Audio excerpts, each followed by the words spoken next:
We're now live on YouTube, Chair.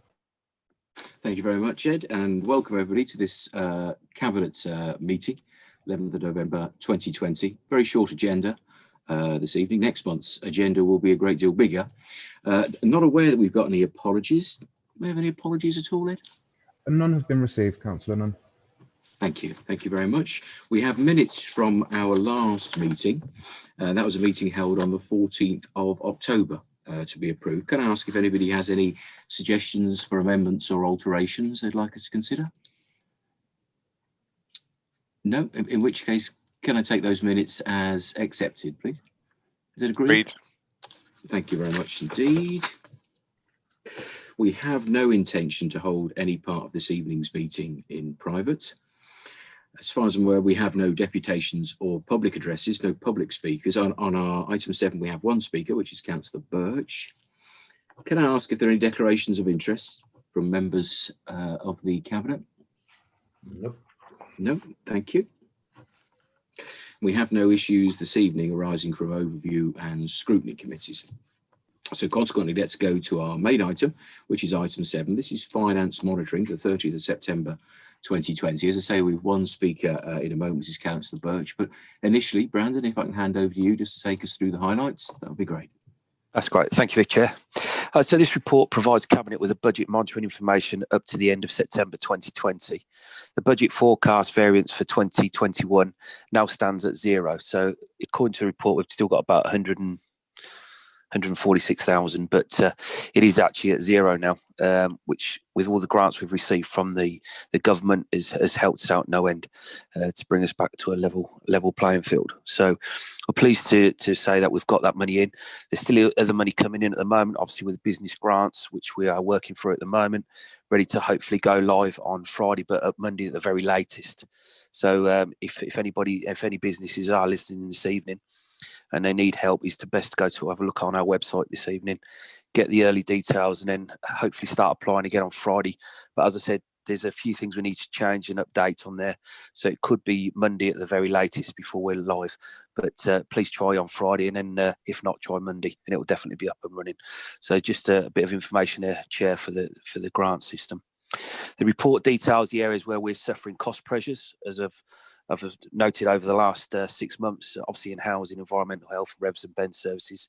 The current lockdown has seen an increase in work. I've also been asked by the CFO to apologise for typo highlighted in 3.7.2. This should have simply had a comma after the word well. So just a small error there, Chair. On the final page of the report, there is a table of the grants we have received. The first part reflects those that we have received to administer on behalf of the government, such as the speed of this challenge.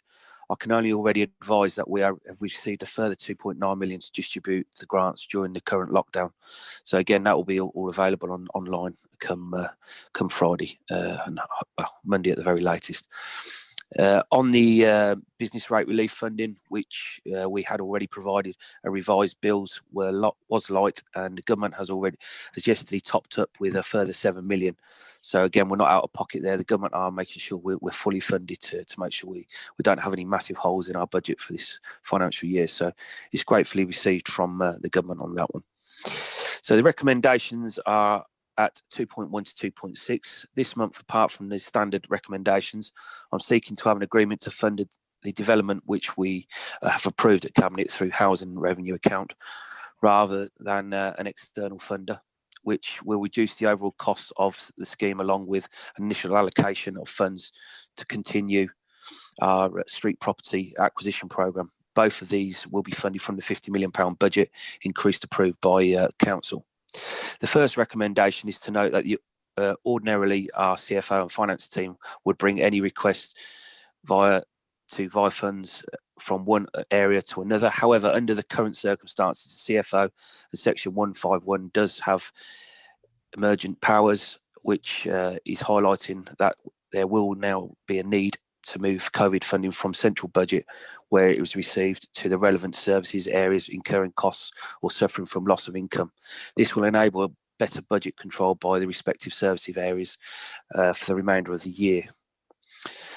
Also, Chair, I just want to bring to the table this evening, as the latest government grant arrived at the time of publication of, as the latest government grant arrived at the time of publication for this report, we were unable to consider how some might be used to support local communities. Therefore, in consultation with the Cabinet colleagues, I'm pleased to announce that I've signed off a single member decisions that we will be awarding COVID grants to parish councils based on the number of Band D equivalents. The total grant allocating will be just under £100,000. A table of the awards will be published in due course. On that note, Chair, I'm pleased to present the report and welcome any questions. Thank you, Brandon. Thank you very much indeed. Let's go next to our one speaker who's registered, which is Councillor Jane Birch. Jane, welcome. Over to you. Oh, thank you. Thank you very much. I just wanted to mention one item that on this budget, and that is the installation of the floodlights and resurfacing, marketing, basketball, netball hoop on the racecourse. This is in my ward, and it's a really well thought through, really well supported project, and I'm absolutely delighted that the borough is match funding the grant that's been raised from Sport England.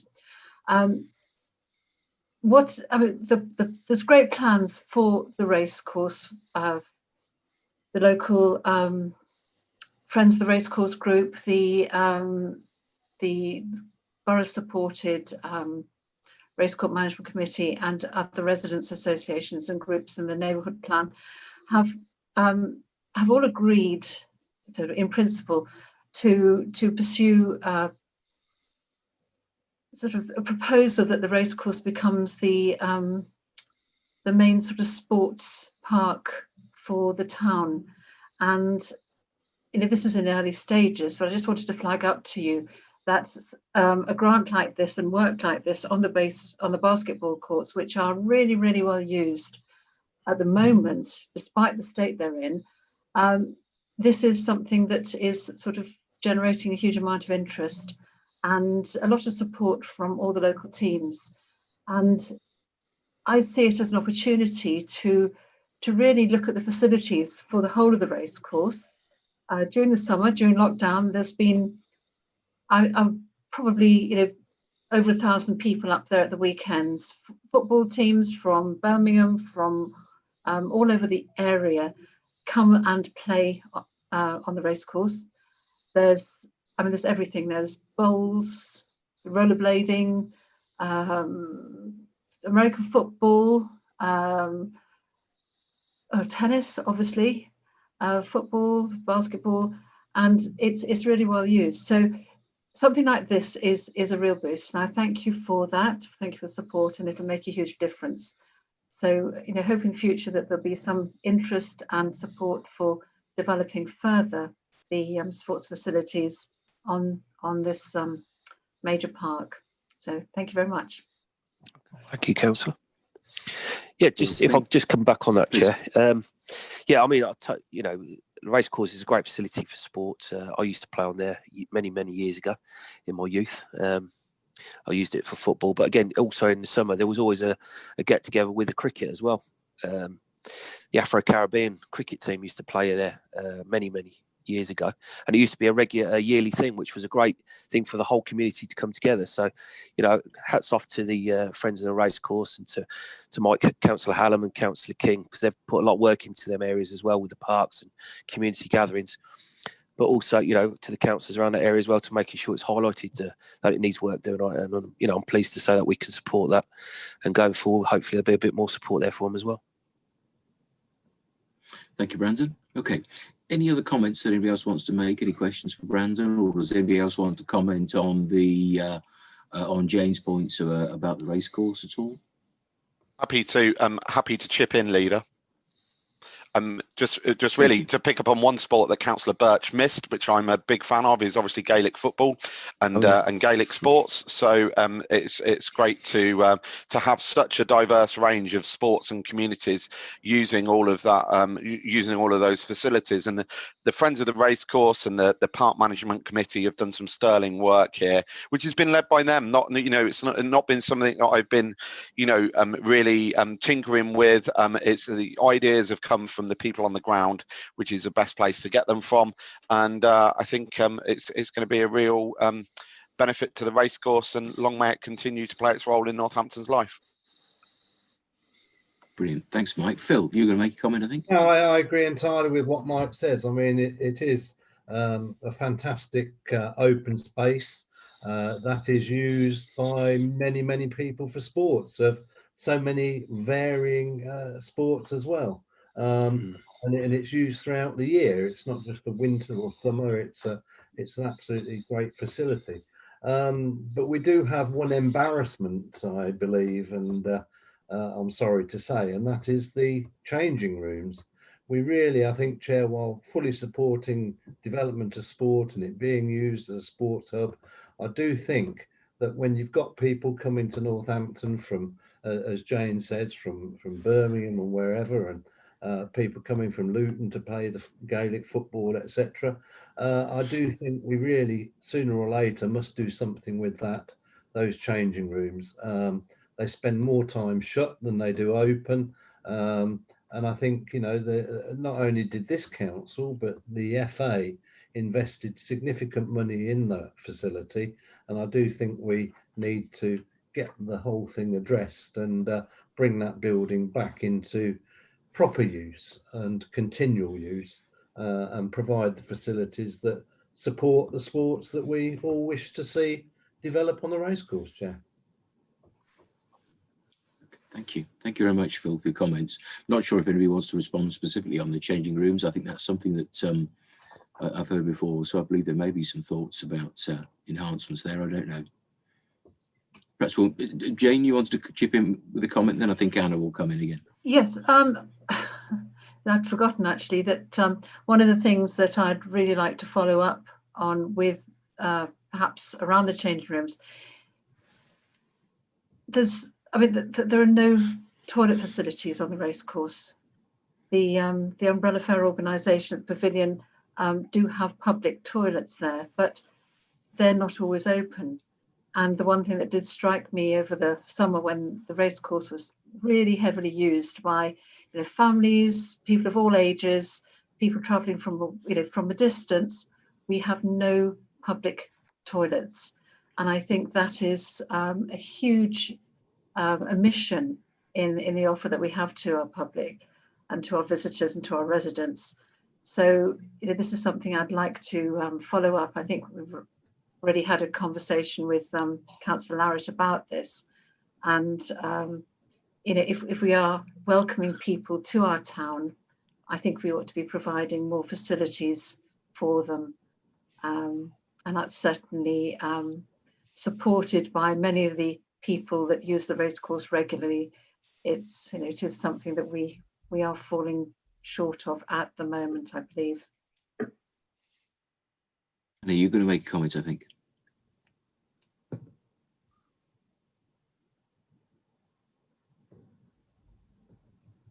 Sorry, were you asking me then, Chair? Yes. Yeah, sorry. Thank you. Yeah, lots and lots of discussions going on at the moment. Councillor Birch will be aware, so many emails backwards and forwards, and I'd really like to thank the working group from the Park Management Committee and the Friends of the Racecourse. There's so much kind of enthusiasm around the area at the moment. Changing rooms are a big lack to that area, and something I'd like to look at further. Just showing all of the interest here from different cabinet members. Maybe it's something that we could onto our own EPB meeting and actually bring forward the minutes from the previous Friends group meetings, just so you can see what's actually work in progress at the moment, and things that you might want to support going forward. Councillor Hallam, do you think that would be a good idea? Yeah, I'm really into that, and to take the toilet discussion a bit further at that forum. I kind of disagree with Councillor Birch in that I think there are public toilets available on the racecourse, and I think it's a model that we need to look how we improve that model and enhance the model that's already there, because it does work, I think, particularly well. And I don't see that in this era of council funding that we're going to go back to the old days of those old traditional public toilets, which often encourage antisocial behaviour behaviour and things like that. So I think the umbrella fare model that they've got is much more appropriate for the modern world, and perhaps how we can enhance that. We've had it in place for a few years now. How we can enhance and improve that is something that we should look at. But do I see us going back to the old school model of public toilets? I don't actually, because if you look at the problems that we're having in other public toilets and antisocial behaviour, they're a constant problem. So having that community presence there is really good. So I think we should enhance that. And I don't want to be setting expectations that that old school public toilets will be back, because we've already got antisocial behaviour problems elsewhere. So it's a good model, just maybe need to enhance it a little bit more. Very good. Thanks, Mike. Okay. Any other points at all back on the report, finance monitoring? No? Okay. In which case, as Brandon says, the recommendations, as always, are at section 2. Can I just ask you to confirm your agreement, please, to those recommendations? Agreed. That's great. Thank you very much indeed. That was our last item. So consequently, thank you very much for attending this evening. Thank you. Thanks. See you later. Thank you. Cheers. Cheers, everybody.